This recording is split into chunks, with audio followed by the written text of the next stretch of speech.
உலகத்தில் வாழக்கூடிய ஒவ்வொரு மனிதனும் தெரிந்து கொள்ள வேண்டிய உத்தமரின் வரலாறு ஒன்று இவ்வுலகத்தில் உண்டு. அது என்ன பார்ட்னர்? மார்க்கண்டேயர் என்ற ஒரு மிக உத்தமமானவர் இந்த உலகத்தில் இருக்கு. சூரபதுமனுக்கு ஆசை வந்தது, கதையை அப்புறமா சொல்லுங்க, முதல்ல அவருக்கு என்ன வயசுன்னு சொல்லுங்கன்னு. காசிவர் சொன்னாராம், அவர் வயசை சொல்றதுக்கே நான் ஒரு கதை சொல்லணும்பான்னாராம். ஏன்பா அவ்வளோ பெரிய கதையாக இருக்குதுன்னார். பெரிய கதை இல்லை, சின்ன கதை தான் உனக்கு சொல்கிறேன்னு தெரிஞ்சுக்கோ. இப்போ நமக்கு 360 நாள் அப்படின்னா அது தேவர்களுக்கு ஒரு நாள். நமக்கு 360 ஆண்டு என்று சொன்னால் அது தேவர்களுக்கு ஒரு ஆண்டு. தேவ ஆண்டிலே 4000 ஆண்டு கிரேதாயுகம், ஆரம்பம் 400 அந்தம் 400. தேவ ஆண்டிலே 3000 ஆண்டுகள் திரேதாயுகம், ஆரம்பம் 300 அந்தம் 300. தேவ ஆண்டிலே 2000 ஆண்டுகள் துவாபர யுகம், ஆரம்பம் 200 அந்தம் 200. தேவ ஆண்டிலே 1000 ஆண்டுகள் கலியுகம், ஆரம்பம் 100 அந்தம் 100. இவை நாலும் சேர்த்தீங்கன்னா 12000 வருஷம். தேவ ஆண்டிலே 12000 ஆண்டு ஆனால் அது ஒரு சதுரிகம். அப்படி 1000 சதுரிகமானால் அதுதான் ஒரு பிரம்ம பதவி. அப்படி கோடி பிரம்மா வந்துட்டு போனால் அது விஷ்ணுவுக்கு ஒரு பகல். அப்புறம் அது ஒரு நாளாகி, அது ஒரு மாதமாகி, அது ஒரு ஆண்டாகி, அப்படி கோடி விஷ்ணு வந்துட்டு போனால் அதுதான் சிவபெருமான் சிரிக்கின்ற நேரம். கணக்கு போட முடிஞ்சவங்க கணக்கு போட்டுக்கோங்க, என்ன கேட்காதீங்க. சிவபெருமான் சிரிக்கின்ற நேரத்துக்குள்ள உலகத்தில் என்னெல்லாம் நடக்குது அப்படிங்கிறத இதுக்குள்ள நம்ம வாழ்க்கை எங்கே இருக்கு?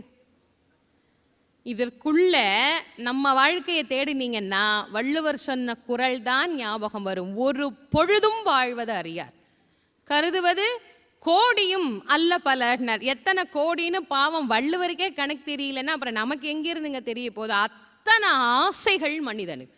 கொஞ்ச நஞ்ச ஆசையா? சின்ன சின்ன ஆசை, சிறகடிக்க ஆசைங்கிற மாதிரி கோடி கோடி கோடி கோடி ஆசைகள் நிறைந்தது இந்த மனம். சுவாமி வயசும் நம்ம வயசுக்கும் கொஞ்சம் கூட ஒத்தே வரார். இப்படி பிரம்மனுடைய ஆயுள், அநேகமாக இப்போ பிரம்மாவுடைய ஆயுள் உங்களுக்கு புரிஞ்சிருக்கும்னு நினைக்கிறேன். ஒரு பிரம்மனுடைய ஆயுள் 7 கல்பம். அதிலே இப்போ இருக்கிற பிரம்மாவுக்கு 3வது கல்பம் ஸ்வேதாவராக கல்பம் நடைபெற்று கொண்டு இருக்கிறது. அதிலே 8வது மன்வந்திரம்.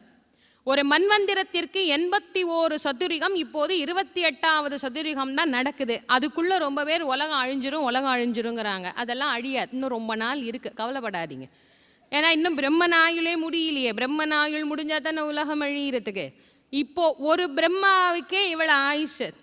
மார்க்கண்டேயர் 3 பிரம்மாக்களை கண்டவர், பார்த்துக்கோங்க. அப்போ அவருக்கு எத்தனை வயசு இருக்கும், எத்தனை யுக யுகமாக வாழ்ந்திருக்கார். அவரோட வரலாறை தான் இப்போ உங்களுக்கு சொல்ல போறேன்னார். அவன் உடனே கேட்டான், அந்த கிழவனுடைய கதையை தெரிஞ்சுட்டு நான் என்னப்பா பண்ண போகிறேன்?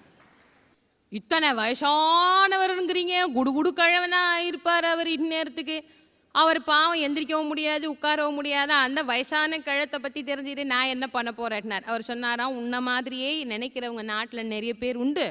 அதுக்கு தான் அவர் யார், எப்படிப்பட்டவர் நான் சொல்கிறேன். அவர் வரலாற்றை சொல்கிறதுக்கு முன்னாடி உனக்கு ஒரு விஷயம் சொல்கிறேன்.